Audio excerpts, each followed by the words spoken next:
Thank you,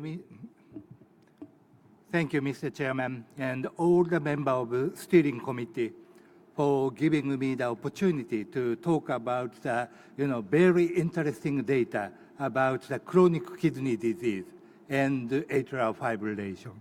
I will also talk about the geographic difference, but only small amount, mostly focusing on the CKD. This is my disclosure. So there is a background. Has-bred include renal dysfunction, but Chas-Basque did not include kidney stage. But there is a lot of observational study showing the relationship between the kidney function and the outcome in AF patient.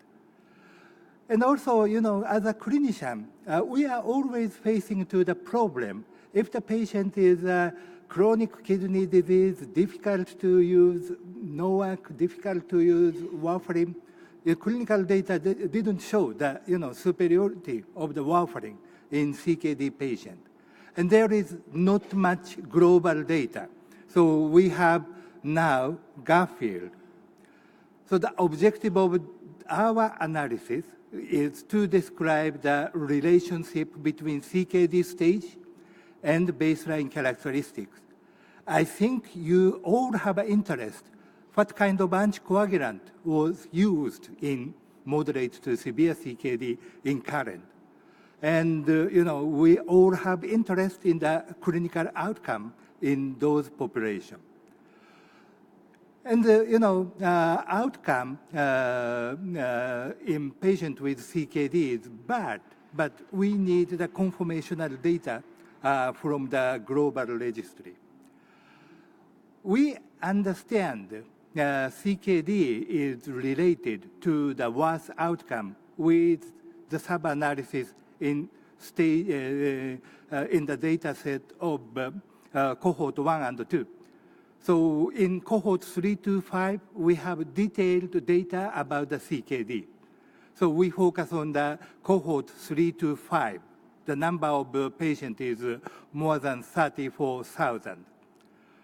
And I will talk about the patient characteristics, antithrombotic therapy in a baseline, and also event rate will be shown as 100 per year. So this is the demographics of the patient. Remember, the Garfield is a registry of patients with newly diagnosed atrial fibrillation. Newly diagnosed atrial fibrillation, patients have mild to moderate to severe CKD is more women. And at the age of atrial fibrosis diagnosis, 75 year old. And the Chas-Basque score is high in moderate to severe CKD at the time of diagnosis. And Has-bred score is also high. How about the prevalence of comorbidity? If the patient have mild to moderate to severe CKD, almost all the comorbidity increases, like congestive heart failure is more in moderate to severe CKD, accompanying rate of coronary heart disease, CABG after CABG, history of hypertension, diabetes, stroke, TIA, all high in moderate to severe CKD. I believe you have strong interest in the current use of anticoagulant. Many of the people already stated, if the patient is at high risk, like Chas-Basque score 2 or 3 or more, still substantial number of patients are treated with non-effective antiplatelet agent or not treated at all. I'm very surprised to see the data. If the patient are, moderate to severe CKD, we care about excretion of NOACs. But still, in clinical practice, substantial number of patients are treated by NOACs.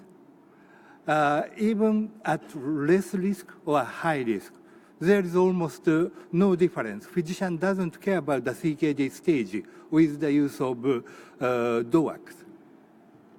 So this is the incident rate per 100 person year. If the patient become mild CKD or moderate to severe CKD, stroke and systemic emboli become higher, major bleeding higher, all cause of mortality, 10% per year, very high.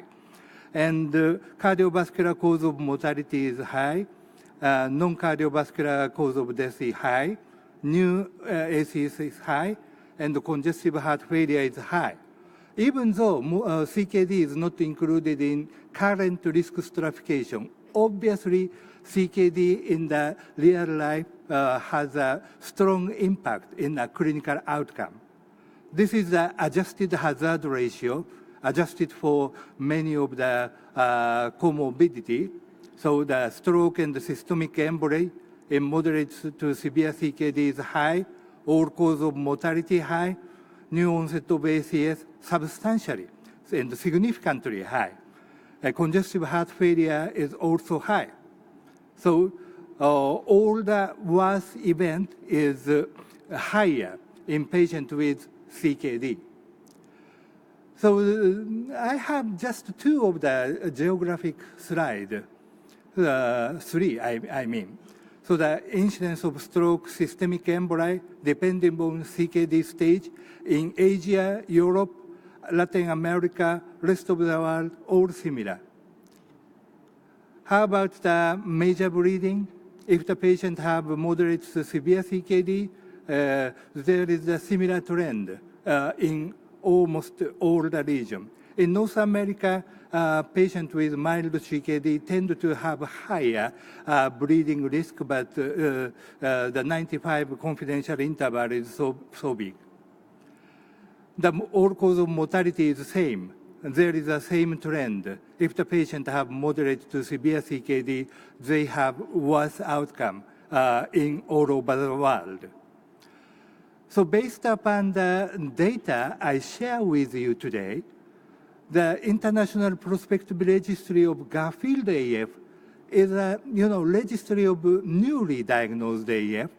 70% and 11% of patients are at moderate or mild or moderate to severe CKD at the time of diagnosis. There was a trend, tendency to increase comorbidity in patients with advanced stage of CKD. Use of oral anticoagulant in patients with AF at low risk and moderate risk and high risk was similar across CKD stage. Our international registry data demonstrated higher risk of stroke, serious bleeding, and mortality in moderate to severe CKD versus non or mild CKD. And similar trend was shown in almost all the region for the three endpoints. So I think, CKD should be, more attention in patients with newly diagnosed atrial fibrillation. Thank you for your attention, and I will introduce Professor John Kam.